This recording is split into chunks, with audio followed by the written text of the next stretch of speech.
writes essays on these books. I don't know if I could do that, but... Well, what I do is I put them on, and then what I do is I just, play a game while I do that. Sure. I could do that. That makes sense, yeah. That I could do. Speaking of, books and games, hi, welcome to the Semi-Bookish podcast. Oh, okay, we're going now. Cool. Yeah, I just thought I'd just roll right into it. That's right, sure. We're missing one today, unfortunately. This is the book episode of the podcast, because Lord Ish is not here. So it's true. He's driven his semi all over our book. And now there is no Ish. I don't know. I'm in a weird punchy mood today. It's fine. Alright, well, normally we start off with our oh so lovely, what are we reading? Yeah. Should I start or should you start this time? I don't know. I feel like I'm reading, the juicy stuff right now. Are you? I am, yeah. Well, since your stuff is more related to the topic, I'll go first. It is. Oh, yeah, that's true. Yes. Okay. Alright, so I will talk about things that I'm reading. Yes. So I decided to buy, 30 books while watching SummerSlam over the weekend. Been there. They were all on sale. It was all on BookBub. Still been there. So I did that to myself. So is it like a hybrid thing where you bought some Kindle, some physical, no, these are all Kindle. Or all Kindle? Oh, no, so cool. Okay, sure. BookBub is not. This is not an advertisement, but BookBub is a website, and basically you can input your favorite genres and things. Yeah. And what it does is it gives you a list of books that are in your genres that you like. Yes. You can also search the other genres as well, but they give you a list of books in your genres. Yeah. And all the books either are on Amazon, Barnes & Noble, Google, they'll give you the whole entire the whole thing. That's cool. And what they do is these are books that are on sale for $1.99, $2.99, $5.99 that are on Kindle. And typically on Kindle, especially if it's a current book. So let me see if I can find a current book that I was oh yeah, this is a thing. For example, The Hanging City by Charlie N. Holmberg. Yeah. Got that on there. So a book that is normally maybe $14 on Kindle or something like that will go on sale for $5.99. Interesting. Okay. Cool. And it's there for a few days, and you can go grab it. Yeah. Add it to your thing. You get to basically keep it on your Kindle forever. Mm-hmm. Those kind of things. And so I basically did a whole bunch of that. Cool. So I have a whole bunch. It's kind of nuts. I will say that I started reading this nonfiction book, and let me see if it shows up somewhere in here, because why did I do this to myself? I was bored and started reading this book. If it pops up on my feed. But it's about the different people who signed the Constitution. Not the Declaration of Independence. The Constitution. Yeah, people get those confused. I have to say that as a caveat. Yes, you do, yes. Because, people don't realize that two different sets of humans signed each document. And Thank you, American education. So this book is titled Signing Their Rights Away, The Fame and Misfortune of the Men Who Signed the U.S. Constitution. Ooh. It's by Denise Kiernan and Joseph Dianasi. Okay. So one, it's written by a woman. Yeah. Which is fantastic. Yeah, but basically what it's doing is it's going through all the different people who signed, and I think there's 34 people or something. Okay, sure. And it's going through all the different people and what happened to them after they signed the Constitution and things like that. That's interesting. And something that I think is really cool about it is it's going to yell at me and be why do you do this? But it actually has a little U.S. Constitution versus the Declaration of Independence a table. graph? Oh, a table. Like a little table to see the difference in between the two of them. Yeah. For the fact that, the Constitution's 7,500 words long. That's including all 27 amendments. Wow. The Declaration of Independence is 1,300 words long. The Constitution begins with "We the People," but the Declaration of Independence starts with "when in the course of human events." So, and then it talks about what they did, and then it's 39 men for the Constitution, for the original Constitution in September. But right, and then the Declaration is 13? I think it was 13 signatures, or the Declaration of Independence was 56. Was it really that many? Yeah. Oh, wow. It was signed by 56 men beginning on August 2nd and possibly not signed by the last signer until 1781. That's very interesting. Sure. And then it's got a little cheat sheet, which is really cool. It says, here's a short list of words you won't find in the original Constitution, which is God, black, white, women, slavery, all men are created equal, pursuit of happiness, and the separation of church and state. Yeah, all of those were added later. None of those are in there. Yeah, that's Pursuit of Happiness is in the Declaration of Independence. Yeah. Mm-hmm. All the rest of that stuff is all added. So is All Men Are Created Equal, I think, is in the Declaration, I think. Yes. Yeah. I think so. But they talk about like all the different things, like the history of the stuff beforehand and all this other stuff. That's so cool. I find it really interesting because I got this for like $2. Yeah. Oh, and that's cool. I was like, ooh, this sounds fun. And so I started reading it while watching wrestling on the television, because why not? Well, because you're an American, that's why. Because I'm American, sure.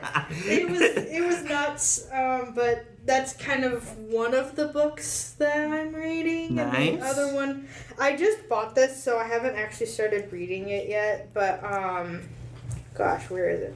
I got Axiom's End by Lindsay Ellis. Oh, Lindsay Ellis. Yeah. Was also on sale. I've heard that she's really good. So it was on sale, so I also got it. Nice. I've not read that. I've not read anything by her, but I've heard that she's good. And so I'm hoping that this will be really good. I'm slowly trying to get out of my reading slump again, because I keep getting pulled back into it by reading books that I don't want to read. Right. so speaking of Lindsay Ellis, she has a YouTube video that I have used several times in plotting. She breaks down the 3-act formula. If you just if you go to YouTube and you type in 3-act formula Lindsay Ellis, or even if you just type in 3-act formula, hers is one of the top rated ones. She breaks down the 3-act formula by using popular movies like The Lion King and what's that there's a sci-fi one that's The Eternal Sunshine of the Spotless Mind. She uses those and says they're literally the same thing. Let me show you how. And then she breaks the whole thing down. It's so brilliant for particularly someone who's trying to learn that structure in a more in a less organic way, because we all know it because we watch movies. We watch it, but this is a way that's breaking it down in a way that we can see it and understand and go, these are the exact same thing. What the heck? Exactly. Yes. And so, that's how I know. I know Lindsay Ellis from that YouTube video. So I was super excited to find out she had books and that people review them really well. People enjoyed them. So I'm hoping that I like it. I liked the cover because it's fun. We also have it out here, but it's just I've never actually touched it out here, and sometimes I have a weird allergic reaction to books being physical. No, and that's I have with the day and age of everyone's attached to their phone, I find it a lot easier to read on your phone. If you're addicted to your phone thing, but you really like reading, read on your phone. There is a full Kindle app on your phone. There's where you can buy books from Amazon, or there's also there I don't remember what it's called, but there's a thing that's really popular now, and I don't know if it's a Kobo or not, but it's a phone shaped e-reader instead now, and I keep seeing it on TikTok, and it looks interesting. I've heard about that, yeah. And that'd be fun, except I don't want to have to carry around 2 phones. Exactly. I like the ability to browse the internet with my phone. Thank you. Yeah. And then at the same time, I'm still I just recently got back into, because I was playing the new Sims pack, which was great. Yeah. It was fueling my House of the Dragon AUs, which was fine. It was fantastic. Of course. Yes. But sometimes you get bored with playing the exact same thing on Sims over and over again. Yeah. So I picked back up, and now I'm obsessed with Crown of the. It's called Celesta. Crown of the Magister. It's a D&D themed game, so there's different campaigns, and you can create characters and things like that. And it's based on 5e rules. Oh, cool. It's really, really fun. Right now, I'm running around playing the Crown of the Magister, which is the first campaign that you get, and they have DLC campaigns that you can add on to it afterwards, which is really, really cool. That is fun. You can also create dungeons and stuff through the game and create characters, and there's pre-gen characters already made. Yeah. I have 4 characters right now that I'm playing around with. I have way more than that, but these are the 4 that I have in this campaign right now. Yeah. I have Saren Ray, who's my little halfling, islander halfling. And she runs around, and she's my little rogue friend. She's also doubling as a ranger, because I didn't want to take around a ranger with me the whole entire time. Sure. So she's basically the ranger up until the fact that I need somebody to disarm traps and stuff, and then she goes and does that for me. Yeah. Then I have Finial, who is an aristocrat high elf. An aristocratic high elf. He's a cleric. Yeah. He's hilarious because he's just completely lawful and wants to do everything by the book. Meanwhile, I have a wanderer high elf also like regular high elf. Yeah. Paladin, but he's a wanderer, so he just wanders around and does his stuff.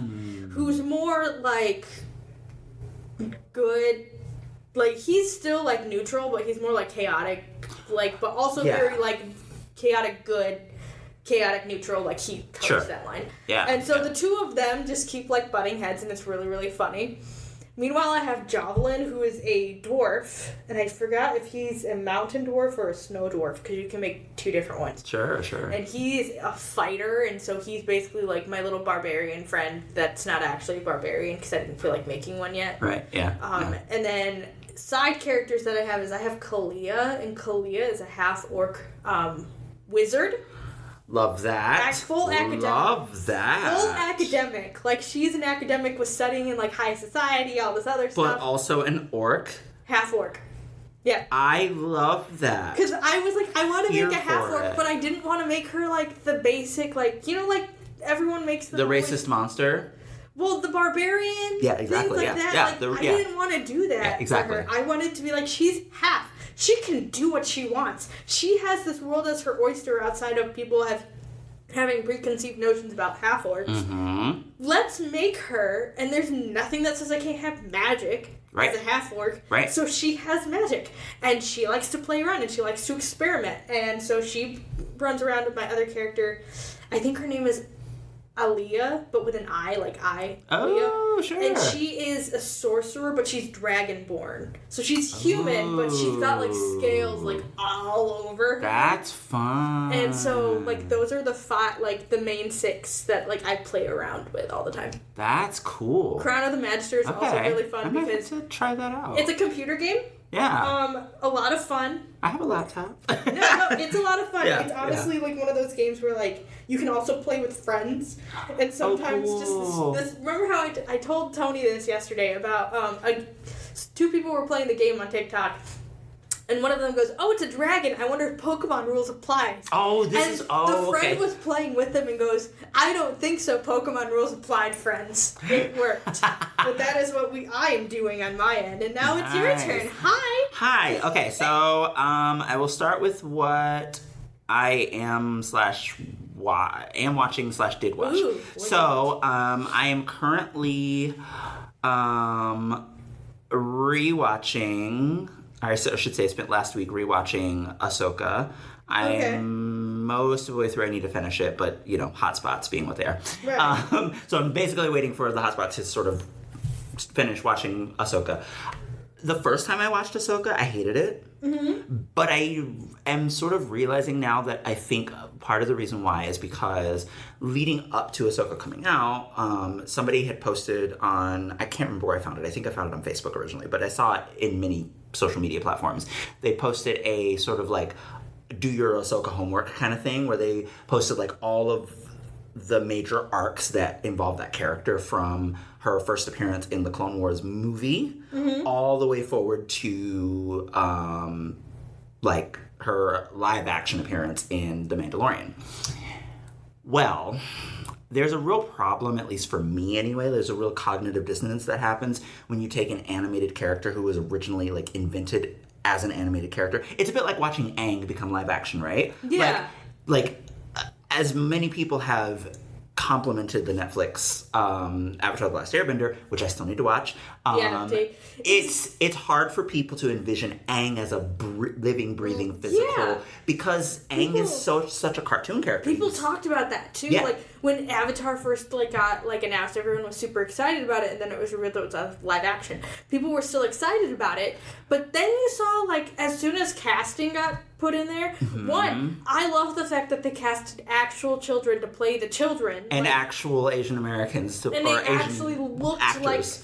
Like what they should be looking like. But then a lot of people were like, well, they're not like pretty enough. And I'm like, what? Well, first of all, they're children. There's something wrong with you at that point. And also, there was a lot of racism going around because Avatar: The Last Airbender tends to attract a lot of bizarre, like a lot of what I like to call like the like Asian obsessives, people who don't understand that it's completely okay to be it's completely okay to be enamored with a country's history, mythology, stories, all those kinds of things, but it's not okay to then go in and criticize that as if you are a part of the culture, because you're not. You know what I mean? Like yeah, we're casting Asian Americans. This is great, but this is not K-pop. You're not getting your K-pop idol as one of the main characters. Exactly. That's not how this works. Thank you. Exactly. So there's a lot of that happening, but long story short, it can be weird to watch an animated character who is invented as an animated character become a live action character, because they have to move differently. But also with Ahsoka, when she appears as a live action character, she's a full grown adult. And so watching a character that you've seen grow up as a kid become a full grown adult in a live action, and is now the same age as you almost. Yeah, or older actually, because Ahsoka's pretty, she's an alien, so in Star Wars she's aging is not different. Right, but that's the thing, right? So anyway, all that is to say, rewatching it without all of the animated in my immediate watching space has been so much fun. It's really good. I'm surprised to hear myself say it, honestly, but it really is really good. So I was enjoying that. I'm also so excited because I keep seeing people talking about it in a positive way. A lot of it's still stupid because people think they know more than they really do. But it's really been fun watching people get excited about the new Batman animated series. It's called Batman Caped Crusader. Please tell me this is not set after the DC universe just killed all the different. No, so basically what they killed everyone, and I went. Basically, what they decided to do, and they can argue about this all day long. Bruce Timm can give as many quotes as he wants. He's a straight up liar. And the reason I know he's a straight up liar is because there are literally archival interviews that I have seen until I have turned purple, which you know how hard that is for me. Very hard. I've seen them, I've memorized them, I understand how Batman the Animated Series was produced. Bruce Timm has gone on record lately as saying, they came to me and they said they wanted Batman the Animated Series, and I told them I've already done it. And then they came back and they said, and they literally gave him all of the tropes that Batman the Animated Series does, noir, detective work, all of that. And then he was like, I'm on board. And it's so you literally decided to recreate Batman the Animated Series even after you said you weren't going to? Okay, fam, whatever.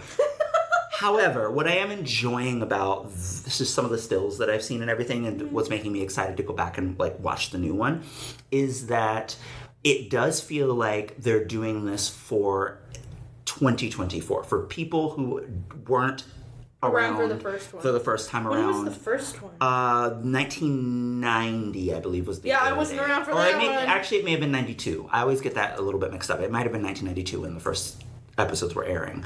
1992. Oh, yes. Okay, see? This is Mark Hamill's Joker. It's Mark Hamill's Joker, exactly. So in this one, for example, the Penguin is a woman. Ooh. And when you see her design, you're like, of course she is. It just makes sense in your brain, right? That's so interesting. It's interesting, exactly. You could totally see the Penguin as a woman. Exactly. And you can see that they're intentionally, gender bending her in a way that she's still a big bird-like gangster. Right. Who's intimidating. Because she's still the Penguin. She's just a woman and not a man. Not much actually changes about her either. Yeah. Because it's the exact same thing. Yeah. And so it'll be very interesting to see how they adapt that. Yeah, and it's on Amazon Prime because something's going on with DC and they're splitting their universes. I don't even understand. They killed half of their universes. Yeah, they're doing... what was it, the Crisis?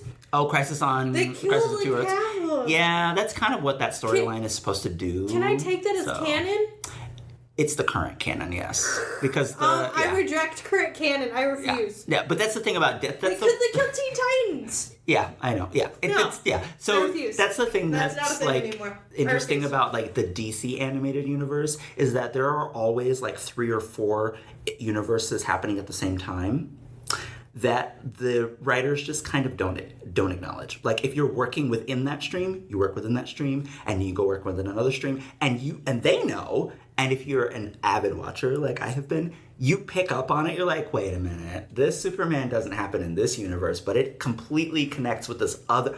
Oh, because they, for some reason, refuse to have certain kinds of Batman is a good example, right? Like, certain kinds of the way in which his villains are depicted have to happen in one universe because the people who were watching that originally are now in their 20s, so they want to keep that integrity. Yeah. But then they want to create, like, new things for current kids, so they have to do that. It's a whole It's like mess. with the Teen Titans Go, like how Teen Titans yes. is like, one, I'm really mad that they killed them off in the first place because I would much rather have older Teen Titans than Teen Titans Go. But then they create that canon for Teen Titans Go. And that's there, and so... Yeah. The DC animated universe history is bonkers, but honestly, for me... I'm gonna fight DC animated it's really universe. fun because it's like, instead of them insisting that it's a multiverse, which would be the wrong idea, they're just like, oh yeah, by the way, we're opening up a new canon, which doesn't mean that the rest of it's disregarded. It's still there. It's just they're going in another direction. So there's like 5 canons just happening at once. Just happening all at once. So you can just disregard one canon and acknowledge the rest of it. And then if you add that's what I'm doing. If you add the the video games on top of it, Arkham is a whole other... That sounds like the same thing with Walking Dead. Yeah, yes. Because comic book Walking Dead comic book Walking Dead and then like TV show Walking Dead are like kind of like interwoven with each other on occasion. Mm-hmm. However, video game Walking Dead does not coincide with TV show Walking Dead, but it coincides with the comic book Walking Dead, which makes it funky. The only like character that like actually like spans across like the TV show and the video game is Glenn. Well, of course. He is the only one. Yeah. But the thing is, like, you see him in the game, and then he leaves, and his character leaving in the game coincides with him meeting the other characters from the TV show for the first time. Interesting. Okay. So, like, if you play, like, the original game, which is really difficult to get now because Telltale doesn't really exist. Oh, yeah, I know. But, like, if you play the original, like, Walking Dead game, Glenn is there, like, when you're in, like, one of the abandoned gas stations and you're trying to get out. You can make the option to get rid of him right then and there. Like, there's an option to get rid of him. Yeah. Like, by unaliving him. Sure. But... like, if you make it with him to a certain point, he leaves you, and him leaving you and going off into the city is how he meets. And that is the only acknowledgement That's kind of fun. that the TV show series exists. That's fun. In the game. Yeah. Yeah, no, that's fun. I like that. So that's... what you're watching. Sort of what I'm watching. I also saw... finally, because I was able to purchase and own it, The Boy and the Heron. How do you feel? It is... it's wonderful in the way that, like, if you have a favorite Miyazaki, it's gonna it's gonna do all of those things. Oh, I love that. The thing that I love about it the most is that, and this, it's kind of sad when you think of it this way, but it's very obvious. There are 2 things. One, there's nothing about environmental degradation in there, which is... I don't know that I've ever seen a Miyazaki that doesn't have anything about... like, that's his, like... hobby horse. That's his like, MO. Yeah, he like, even in stories like Owl's Moving Castle, where it doesn't have that in it, he will wedge it in there somewhere. But here in The Boy and the Heron, it's entirely absent. It just is not there. Well, actually, no, that's not true, now that I think about it. It's really subtle. It's like extremely subtle. Like it's like I literally just had to think about it again and go, oh, no, it's there. So there's that. The other thing about The Boy and the Heron that I loved, but that is just really kind of sad when you think about it, because he came out of retirement to make this movie. Yeah. And of course you wonder, like I went in going, but why? Is the movie going to let me know why? I have a feeling that he is finally facing mortality. That this movie made him face mortality. Yeah. And that it really is, like, the final. Like, it's it. Like, I feel like... I thought they were talking about him wanting to do another one. He probably will, and he will probably be working on it when he dies. Like, I guarantee you there's going to be a posthumous, like, Miyazaki movie where he, like, worked on the designs and then he dies and then they're going to create, like... Yeah, they revealed it in May of this year that he's working on another one. Of course. Yeah, no. He's going to do that. But the feeling, I think all of the emotional drive that went into creating Boy and the Heron feels like a swan song, almost. Like, it just feels like he's aware that he doesn't have a whole lot of time left, and so he's just gonna, like, and you can feel the energy of the film, like, it's not overt, right? You know what I mean? Like, it's not like he's saying, like, I'm going to die and here's a movie to prove it. No. But there is something there is a little bit of a preachy, like, from one creative to the rest of us. Like, it's like he knows how many creatives love his movies, and he's just saying to us, like, go and make your own thing. You can do it. Like, it actually makes, it's almost like it does make you want to cry. Like, when you see that moment in the movie, you're like, oh my, like, it's like he's talking right to you, and you're just like, okay, Miyazaki, I promise I'll make cool things. Like, it just, it's a beautiful movie. I really love it. I think you should see it if you haven't gotten the chance. So what are you reading? Okay, yes. In terms of... So reading, since we are going to get on the topic. All right, so I am currently, one of the things that I'm reading is called A Strange and Stubborn Endurance by Foz Meadows. And I'm totally mentioning this not just because I'm reading it, but also because I want Erin to look it up and buy it for the library. Anyway, so A Strange and Stubborn Endurance is a romantasy, hint number one. But it's, what I love about it is it's intentionally queer. It's intentionally marriage of convenience, which is my favorite trope. And what I love is that it treats queerness in both ways. So you have, like, the one character comes from a country where queerness is thought of in the way it is in our world, right? Like, people hate it, people have problems with it, people whatever, right? And then in this other country that the love interest is coming from, that country not only is queer positive in, like, oh, men and men being together, but the envoy who sees the one character get outed by a former lover, who, by the way, has just assaulted him. So just fair warning on that. That does happen. It is really difficult to read and very painful, but it's a healing arc. Like, the whole point of it is to show you, like, that healing is possible. So the emissary from this other kingdom, from the queer norm kingdom, is that world's version of non-binary. And there's pronouns right on the page. Like, it's amazingly written. It's so good. Like, it's addictive.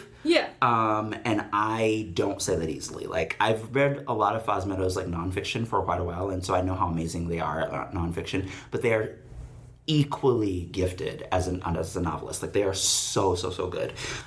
So there's that. Oh, also, the main, like, not the love interest, but the main character from the queer bashy country, their valet is deaf. Ooh. Yeah. Wow. Yeah. So there's, like, sign language happening throughout the whole book. Like, it's so well written. It's amazing. So there's that. And yes, there's a sequel. So I'm reading that. Hint number 2 about our subject today. The other thing that I am reading that I'm almost done with.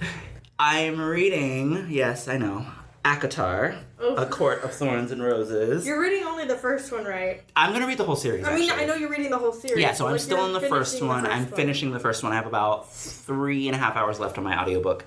And I have to say, honestly, to just lean into the topic real hard, I love it. Yeah? It's so good. The thing that I think that is so easy for people to do, especially because this happens anytime anything is super popular, right? People hate on it. I don't care if you're talking about, like, Stephen King horror in the 80s and 90s. People were all like, oh, he's not that good. He's not that good. Twilight. He's not, Twilight. Leaning heavily on Twilight. Harry Potter. I mean, literally anything that's super popular, people automatically will come to, even people who read crap, right? Will come and be like, oh, well, it can't be that good because too many people like it. And it's like, well, have you read it? Okay, well then sit out. You know what I mean? So, like, so as I've been watching, as we all have been watching, Romantasy on the rise since 2020. Yeah. It draws a lot of those criticisms.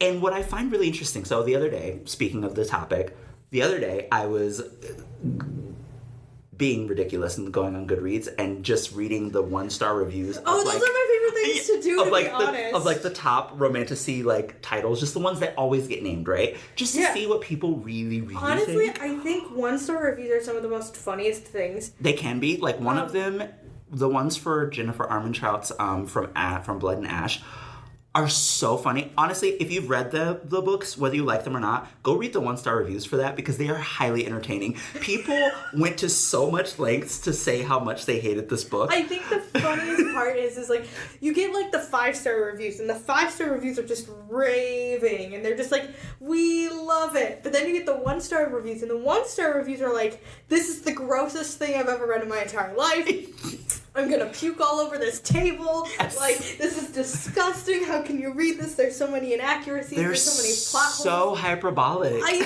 think, like, in my opinion, I think the best, like, when I'm looking at books, and this is just me, like, even with Romantasy, is the reviews, like, I get really amused by 1-star reviews. Those are my favorite. Yeah, no, they're hilarious. I would recommend, as we get into the topic, I will explain, but looking at the Black Dagger Brotherhood series and reading the 1-star reviews for that series, the J.R. Ward series. I bet, yes. Those are great. Speaking of Romantasy, that's way older than the term. 3-star reviews, I think, give the best... The most honest, like, unbiased, like, look at what the review, like, what's actually being said, because... At 3 stars, 4 stars, 2.5, like, around that area, you get people who are reading it and going, like, okay, so I've read this for a bit, and they look to analyze, like, okay, so why don't I like it, or why do I like it, or, like, what are things about it, so... Yeah, I agree. Pro tip, if you read the 1-star reviews and laugh, and then you read the 5-star reviews and go, read the 3-star reviews and see if that actually fits into what you're thinking this book is. I completely agree. So, like, the thing... Okay, so let's back up. So... I'm enjoying ACOTAR. We'll be reading the sequels. We'll see how I feel after book 2, because everyone keeps telling me, like, wait till after book 2, because it's the smutty one. So, but honestly, I can highly... Smutty? Smutty, as in, like, it's, like, the sex scenes in book 2 are, like, way more graphic, way ratcheted up, way more than the first one, at least. I don't know. I think people are comparing, like... They're feeling from going from book 1 to book 2 as opposed to, like, book 2 compared to, like, all of smut, right? Like, because obviously there are people who write, like, really, smut. really good. Yeah, like, so, you know, and I haven't really gone there, but I'm gonna read the rest of the series. Sure. So, let's first just back up a little bit before I go into, like, my reasons for enjoying ACOTAR. Yeah. What is your personal definition of romantasy? Because the thing that I found on the internet, been looking up, like, just what romantasy, like, what is it? What is it? There's so many people who will start off their articles by saying, so nobody really has a consensus of what this is. So, like, what's your personal, like, my take? personal one is, there's this really good, it's like 5,446 books long, but it's a list on Goodreads. And it's best paranormal and fantasy romances. And honestly, their categorization of romantasy, like, through the... Granted, it doesn't say it's romantasy, but... In actuality, I want to tell you that this is romantasy, but it's, like, got a more, like, actual definition for it. Yes, yeah. Is basically, the book either falls into, it's got to have a very strong romantic subplot. Absolutely. That is the main thing. Yes. So, with romantasy in general, my big definition of romantasy is fantasy. Doesn't matter what kind of fantasy, by the way. Thank you. I will say this, does not matter what kind of fantasy, because if you look at the way the romantasy is going, it does not matter what kind of fantasy. Surely does not. But if there is a strong romantic subplot happening in there, I consider that romantasy. Yeah. So that could be paranormal romance, which... That's what a lot of things are. That's where you get your shifter romances, like Patricia Briggs and things like that. Like, that is romantasy. It's paranormal romance, but there is plot happening, and plot B is the romance. Yeah. Or plot A is the romance, and plot B is everything else that's happening. Exactly, It doesn't mean that, like, the subplot is romance. It just means that there is a heavy romance plot in that book. In the book, right. So, for example, Twilight is technically fantasy. Absolutely. Twilight is... In the best way that you can say it possible, Twilight is an urban fantasy because it is set in modern times in an urban area, despite the fact that it's all the way out in it's not the boonies in Washington. It's not a well-written urban, but it is urban. It's urban exactly. in the sense that it's dealing with modern things that are happening. You could also consider it contemporary, because contemporary is also the theme, is like modern stuff. Yeah. Contemporary urban, it's fantasy, but the romance plot is the biggest plot of the whole thing. Yeah, exactly. In fact, if you pull the romance out and you only have the fantasy, you have no Twilight. Right. So therefore, it is Romantasy. It is not the OG Romantasy, by the way, but it is Romantasy. I think the thing with Romantasy now is so I will say this in the sense that you'll understand this because you've made noise about it before, but cozy fantasy being a term. I consider Romantasy kind of like how cozy fantasy became a term. Yeah. Because in my opinion, you see this in a lot of fantasy anyways. There's always, at least most of the time, at least a romance subplot. Is it going to be very good? No. But there's almost always some type of little, like, subplot in there that's got something. Looking at you, Brandon Sanderson, Mistborn Trilogy. Oh, sorry. So there's that there. With cozy fantasy, it's the same thing because it's fantasy. The only thing is it's doing things in a slower way. So if you think of like cottagecore or like anything that's slow life, that is kind of like cozy fantasy. Yeah, it's like day to day. It's the same thing with cozy mysteries. Yeah, exactly. Cozy mysteries at the end of the day is really just amateur sleuth, which is really just normal mystery fiction. It's just another subgenre. Or like cozy romances, which are like the whole idea of you mentioned cozy mysteries. The whole idea is even if you have a murder in the neighborhood, right? It's not graphic. It's not like Bones, right? Like it's not going to describe the forensic nature of the murder. We're not doing like hard-boiled crime noir cyberpunk fiction where there is like a lot of blood and gore and things happening. This is cozy mystery where the person, even though they might be an amateur sleuth, just like the person in the hard-boiled crime one, because they're being thrown into it, it's not as graphic. So it's kind of like your clean and wholesome romance, but for mystery. Like Sweetness at the End of the Pie is a perfect example. Of the kind. Whereas like with cozy romances, it's like the spice level, we'll get into that term, is not even there. Like that's not the point of it at all. The whole point of it is, it's almost like one way of looking at cozy romances, you could say, is like romance for ace people. like the whole idea is that, like, not necessarily, because you can have off the page sex scenes, but the point is that it's about the feelings that occur between the two characters. It's about the romance, the love affair. It's not about, are they going to do it? Like, you know what I mean? Like that. And so that's, yeah. So you're absolutely right. Yes, there's cozy. And then for Romantasy, you were saying, to your point. It's basically the same thing. So Romantasy is really just a farther like it's a more like specific version of subgenre of fantasy within the fantasy umbrella. No, that's because, very true. Like, if you sit there and you look at it, like paranormal fantasy, urban fantasy, romance fantasy, but they don't want to call it romantic fantasy because that's just a mouthful to say. They just shorten it. It's Romantasy. It's the same thing. Exactly. So I have, of course, a personal definition of Romantasy, which I don't think it's going to be so different from yours that people are going to be shocked.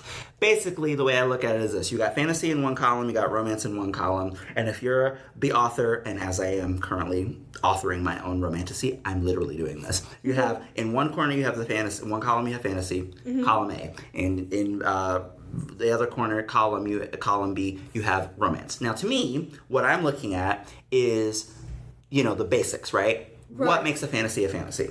Well, okay, some myth, lore, legend, folktale, some fairy tale, some aspect of what we refer to as the legends, the myth, all of that, some aspect of that is taken seriously within the book. Right. You know what I mean? So you're either saying, like, there's a fairy kingdom, or you're saying, like, in this small town, a group of women can do magic. Like, there's something that does not happen in our own world that we have been able to determine, Right. that we refer to as myth, legends, all that kind of thing, that is a part of the world. That's fantasy, right? Right. For quick and easy. And then, of course, there's romance. Yeah. And I'm sorry if you are not someone familiar enough with romance to know this, and I'm sorry if this is what turns you off from romance, but romance is strict. I don't care what anybody says. Like, the whole point of it, like, fantasy is freewheeling, loose. You can use as much legend as you want or as little legend, right? That's the whole point of fantasy, is that you can do anything you want. In romance, if you don't have a happily ever after or a happily for now at the end, it is not a romance. It might be a love story. It might be a story of healing. It might be... Right, but it has to have that at the very end. And in order to achieve that in the most satisfying way possible, there's a set of tropes that you have to follow along the way. Now, you can mix and match those tropes all you want. Like I said, marriage of convenience is my favorite romance trope. There's only one bed. There's only one bed, exactly. And you can have both. Yeah. Right? In fact, one of my favorite books, which I'm going to call a romantasy, even though it's technically a space opera, because it's totally a space opera, but it's actually a planetary romance. It's called Winter's Orbit by Erin and Maxwell. Oh, yeah. I love that because it starts with a marriage of convenience. The emperor says, okay, so you remember your cousin? Yeah, your cousin died. And his husband... is a part of the culture that we need to continue to have in the empire in order for us to look good enough to expand beyond our solar system into the wider galaxy. Therefore, you gotta marry him. Right. And the young rogue handsome prince who's just kind of like, wait, what? I don't want to do that. Right. The emperor puts her foot down and is like, do I look like I care what you want? No, you're marrying him. And that's how the book opens, right? And so you follow them as their marriage, which is going to deeply impact the plot. Literally, their marriage of convenience is integral to the plot. You need that for the plot to continue. You need that. Exactly. So you're watching both of them come into this marriage knowing that that's what it is, a marriage of convenience. But over the course of the time that they spend together, there are all these opportunities for them to really get to know each other, and that's how they end up falling in love over the course. And you can literally chart, like if you have like in romance we call it a beat sheet, which is literally like all of the beats that you need are set out on a graph or a table or a page. So it's like your outline, but romance. Exactly. And you can literally, like in any good, worthwhile romance, you can feel when that's happening in the plot. And Winter's Orbit is a perfect example of that. It's so well done. Anyway, so that's where, for me, romantasy falls in the space between the two. You're taking some element of fantasy, be it large or small, and combining it with the romance plot arc. Yes. And taking both equally seriously in order to create your story. I will say that I'm looking at this Goodreads list. I didn't realize up until this point, and I mean, honestly, I do agree. Outlander is a full romantasy. Of course it is. It is. Absolutely. Full romantasy. Absolutely. Now, something you mentioned earlier was the spice scale.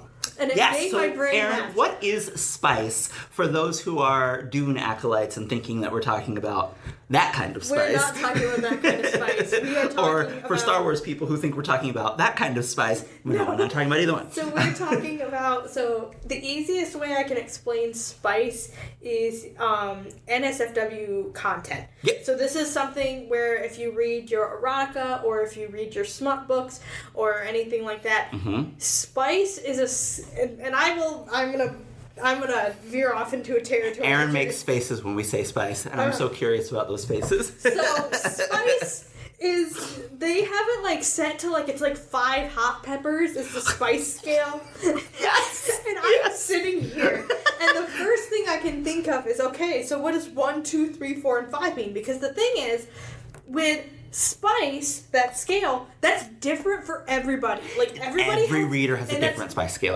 And that's why I don't really, 1, don't like the spice scale, but 2, it is just a reworked version of the citrus system from fan fiction.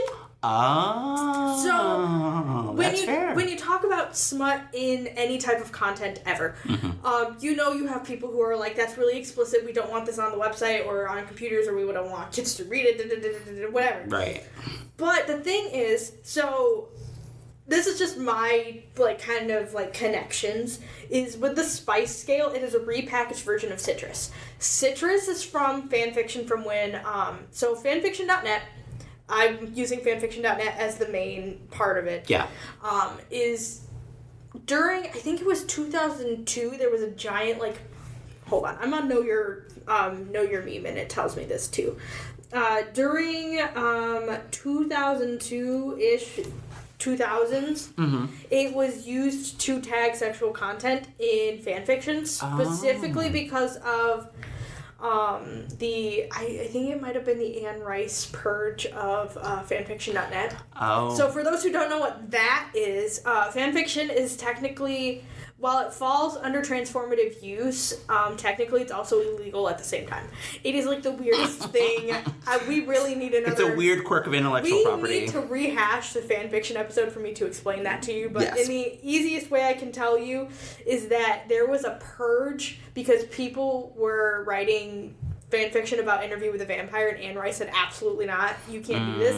It was sending people cease and desist letters, and nobody was heeding the cease and desist letters. So they sent it to fanfiction.net, and then fanfiction.net mass purged a whole bunch of different stuff. Ooh. But then what came from that is... So that is why whenever you read a fanfiction now, you see a disclaimer at the top that says, I don't own any of this stuff.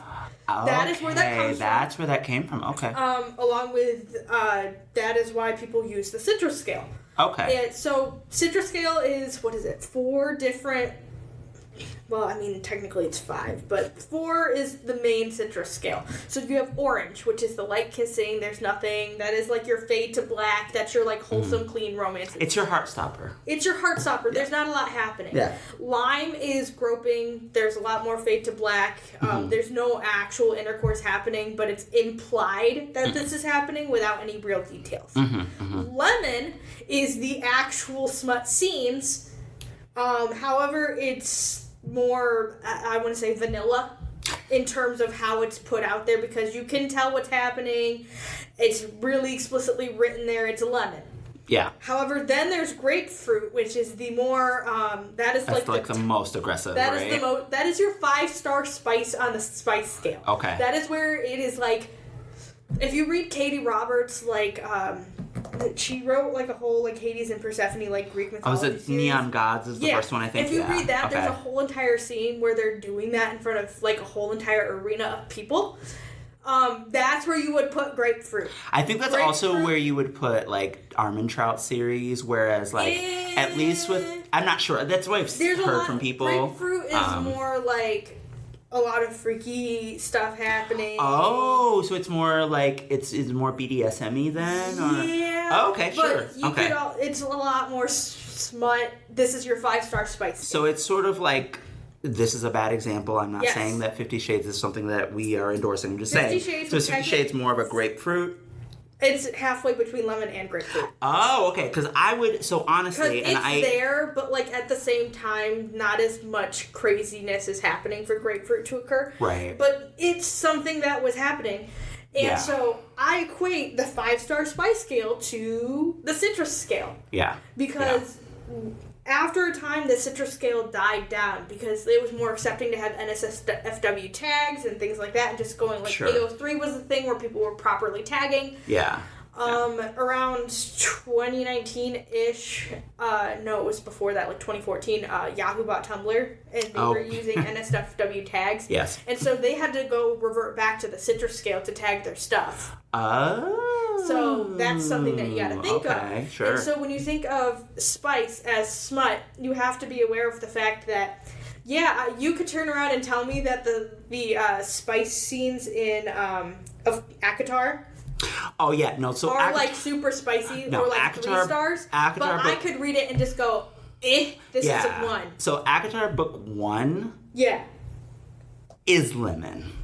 Yeah. It's very lemon. Like, it's obviously lemon because it's a slow burn. That's the one thing that I wish somebody had told me, because I think I would have read it faster, because I love a good slow burn romance. But the way that people describe ACOTAR is, it's like they're boning every chapter. And that's it's like, how they describe. They literally are not. Like, there's like Icebreaker 2 by Hannah Grace, which is just a romance that is a straight romance, but they're using the spice scale on it. it's the same thing, and I'm like, I bought it, and people were talking about, like, oh, this is, like, a 3-star, like, 3-spice romance or 2-spice romance, and I'm looking at this going, this is a 1. This isn't even, like, anything. Like, really? Am I seriously reading this right now? Yeah, exactly. Like, I love Romantasy as a whole. I love the fact that we have Romantasy as an actual, like, phrase to use now. And I just love Romantasy. Romantasy is honestly one of my favorite genres. Yeah, so what I love about it, and I feel like we should, like, I feel like it's one of the reasons I want to talk about it in this episode is I want it, because I was genuinely, I cannot believe this is actually coming out of my mouth, because the more I look at, like, past me from a couple of years ago who was, like, trying to find out, like, well, I really like romance, because I love, like, romance movies and TV shows. Right. Like, I love a good romance. But I'd never, like, been a romance reader, because if you're raised in the American education, if you're raised in America as a reader, you're never raised to be a romance reader, because people, there's such a stigma, despite the fact that romance literally outsells any other genre hand over fist without trying. Which is not true. They really do try. But it's because people are enthusiastic. People love a good romance. The thing that's so weird to me is that while that is also true, romance gets slighted by mainstream quote-unquote sources. But what has been happening in the last, I would say... Didn't we talked about that on an episode? Because we talked about the fact that romance gets slacked as fluffy reads. Exactly. Or beach reads instead. And you're just like, yeah, but like the thing is, some of these, especially like dark romance, fantasy, dark fantasy, love those, by the way. Yeah. That is not something I want to sit and read on a beach in the summer. Like, that's not a fluffy read, guys. No. That is like, you need to sit there and it is thunderstorming outside and you are sitting in your bed, like, eating your like, fingernails, just going like, oh my god, what is happening right now? And, like, you see that a lot in, like, different...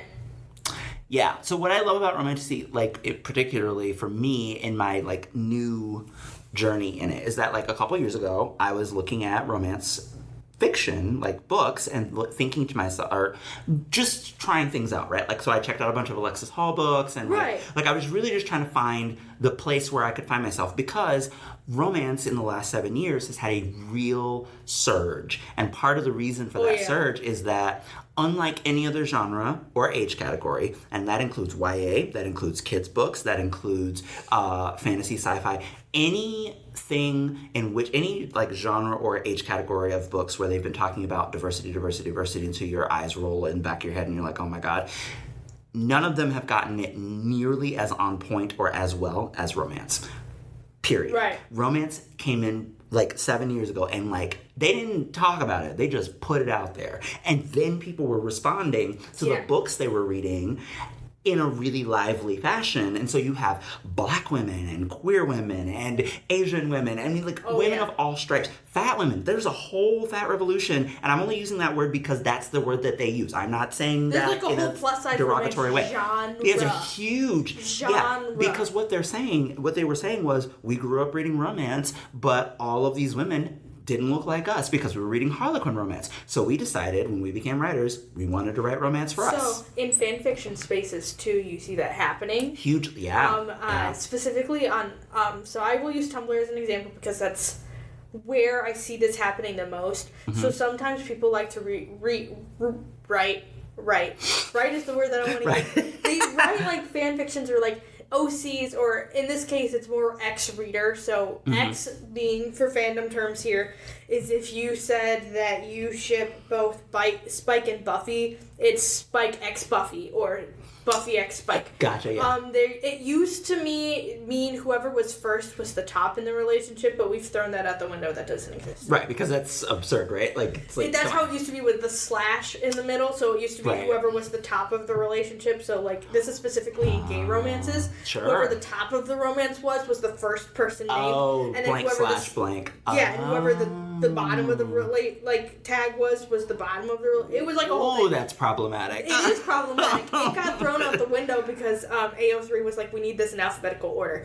So it got thrown out the window. It was kind of funny. Nice. But, like, now I forgot where I was going with that. Oh no. That on fan fiction had its own like romance revolution. Tumblr turned around and they were doing like X readers. So they were doing like your favorite character. So this is like Sirius Black and you. Yeah. Or this is, in my current obsession, this is Daemon Targaryen and you. Thanks, Matt Smith. Love that very much. But, like, this is that, right? But the thing that people were noting in the Tumblr fanfiction spaces, which is, like, Tumblr is very, like, diverse in general. Like, it is insane, very progressive, diverse area. Yeah. They were going, you're writing these X-Reader things with, like, the YN as your name and things like that, but, like, how you're writing it is you're basically going, like, oh, well, this person has long brown hair, or is really tiny, or is really short, or things like that. And they're intentionally, accidentally putting in their bias instead of X-Reader fanfiction. Yeah. This is X-Reader. So this could mean anybody, or it should mean anybody who's reading it. So instead of saying brown hair, you should say your hair color, or things like that. Yeah. And so Black readers were going like, no, we can't do that because, like, our hair works differently. I don't relate to you having this character having blonde hair. Like, it just doesn't work like that. Right. I also don't relate to it. My hair is red. Yeah, exactly. I'm tiny. Like, I'm short. So a character being super tall, don't relate to that. If I'm reading an X-Reader fanfic, I don't want to read, like, how tall this character is. Yeah. It's an immediate turnoff because, like, it doesn't fit because it doesn't fit the genre of what you're doing. Yeah. And so you see that now with a lot of the reckoning of, like, different in the fandom space, and then also in the romantasy space and things like that.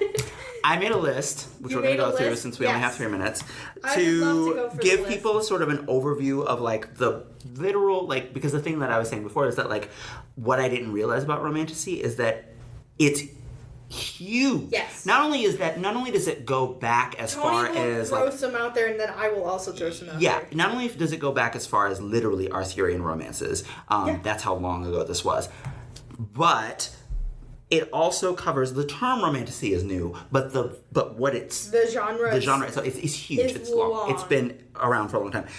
What you will commonly see in romantasy these days is these varying forms. You'll see a blank of blank and blank, which is, Court of Thorns and Roses, From Blood and Ash. I mean, you'll see those title form, God, yeah. which honestly we kind of took from A Song of Ice and Fire. Thanks, George Martin. We just made your universe cooler. Anyway, and then of course there's inevitably fairy smut, which also added to that will be vampire smut and shifter smut, because those also... Those are two, like, 3 separate things. They are. They really are. Like, they're all very different. Then there's, I think, one of my personal favorites that I will probably never read, but I just love that it exists because it really does. Small town witches trapped in a rom-com. Love that love those. What is it? The last purple house or something on the hill, which is really cute. The Witch of Wild Things. Yeah, exactly. Yes. Yeah. Then there's, I have this in all caps with 3 exclamation marks. Dragons. Because literally, that's what it is. It's just dragons. Not just dragons, but dragon shifters, by the way. There's that too. Mm-hmm. We already went over, like, cozy romantasies. Academia. Yeah, dark academia. You see this with things like Gothicana and a project.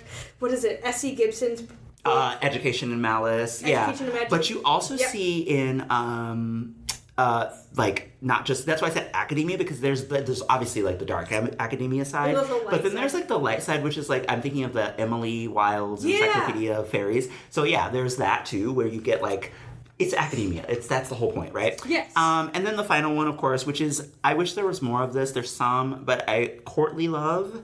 Oh, yes, please. Bring us more courtly love. Yeah, if we could get more of that, that'd be great. But there's some of it. Step out of the historical romance space and bring it over here to romantasy, please. Yeah, speaking of courtly love, one of the great examples of fantasy courtly love also follows the blank of blank and blank, which is A Taste of Golden Iron.